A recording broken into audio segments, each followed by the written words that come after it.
Halo geng, welcome class. Di sini saya Muhammad Solihin, biasa dipanggil atau disapa Cak Sol, akan menjadi dosen pengampu untuk mata kuliah media dan gender di semester ganjil 2020 ini. Nah, berbicara media dan gender tidak lepas dari peranan media massa sebagai salah satu instrumen utama dalam membentuk konstruksi gender pada masyarakat. Karakter media dengan jangkauan yang luas bisa menjadi alat yang efektif dalam menyebarluaskan konstruksi gender kepada masyarakat. Nah, apa itu gender? Gender merupakan atribut sosial maupun kultural pada laki-laki maupun perempuan. Gender bukan kodrat atau ketentuan Tuhan, melainkan konstruksi sosial, budaya, agama, dan ideologi tertentu buatan manusia, tergantung pada nilai-nilai masyarakat dan berubah menurut situasi dan kondisi. Jadi, gender adalah pembagian peran serta tanggung jawab baik lelaki maupun perempuan yang ditetapkan masyarakat maupun budaya. Perbedaan gender sebenarnya tidak menjadi masalah sepanjang tidak melahirkan ketidakadilan gender. Namun muncul persoalan bahwa perbedaan gender telah melahirkan berbagai ketidakadilan yang termanifestasikan dalam berbagai bentuk ketidakadilan seperti marginalisasi atau proses pemiskinan ekonomi, pembentukan stereotip atau pelabelan negatif, kekerasan, beban kerja lebih panjang, dan sebagainya. Kenapa? Dalam teori konstruksi sosial, Peter L. Berger dan Thomas Luhmann dalam bukunya The Social of Construction Reality menganggap bahwa realitas tidak dibentuk secara ilmiah, tetapi dibentuk dan dikonstruksi.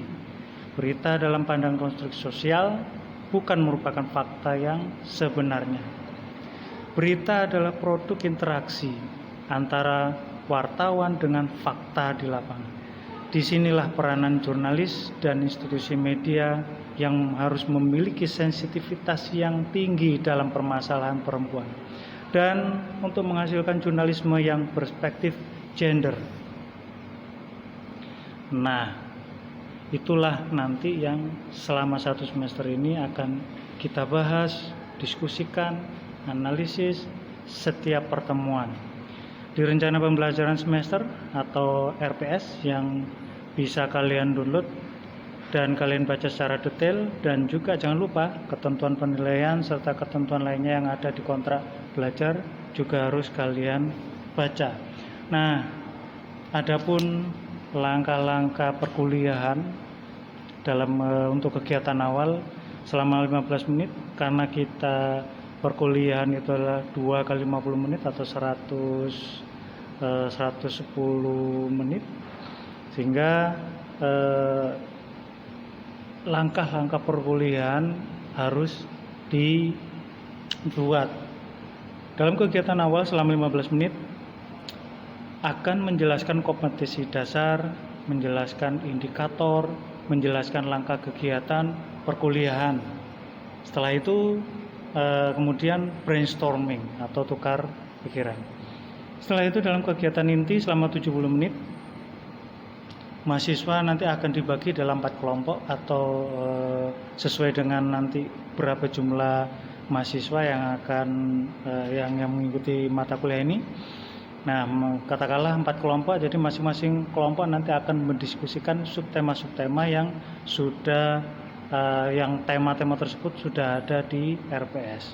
Kelompok 1 nanti akan mendiskusikan subtema apa, kelompok 2 akan mendiskusikan subtema, kelompok 3, kelompok 4 juga sama. Lalu kemudian setelah masing-masing kelompok membuat makalah atau membuat resume atau artikel yang nanti akan dipresentasikan hasil diskusi dari masing-masing kelompok. Jadi masing-masing kelompok nanti berdiskusi, kemudian dipresentasikan apa hasil diskusi dari masing-masing kelompok. Selesai presentasi, setiap kelompok kelompok lain memberikan klarifikasi, penguatan dan feedback hasil diskusi dari dosen. Kemudian yang terakhir, dosen akan memberikan kesempatan pada mahasiswa untuk menanyakan sesuatu yang belum paham atau menyampaikan konfirmasi. Setelah itu kegiatan penutup dalam 10 menit, yaitu menyimpulkan hasil perkuliahan, kemudian memberi dorongan memberi dorongan psikologis, saran atau nasihat, kemudian refleksi hasil perkuliahan oleh mahasiswa. Terakhir, sebagai penutup kegiatan tindak lanjut selama 5 menit.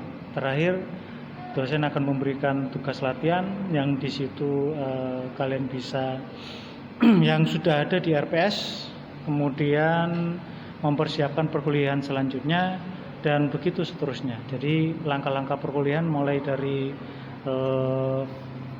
pertama kegiatan awal 15 menit, kemudian kegiatan itu 70 menit, kemudian kegiatan penutup 10 menit, dan kegiatan tindak lanjut selama 5 menit. Itu setiap pertemuan akan terus kita lakukan. Oke geng, sekian pengantar awal perkuliahan media dan gender ini. Kita berdoa semoga pandemi COVID-19 ini segera teratasi dan kita dapat bertemu tatap muka lagi dalam perkuliahan di kelas. Nah, bila ada pertanyaan, silakan sampaikan di forum diskusi yang dapat kalian akses di e-learning LMS komunikasi-id. Dan sampai jumpa pertemuan kelas selanjutnya. Terima kasih dan selamat menikmati pembelajarannya.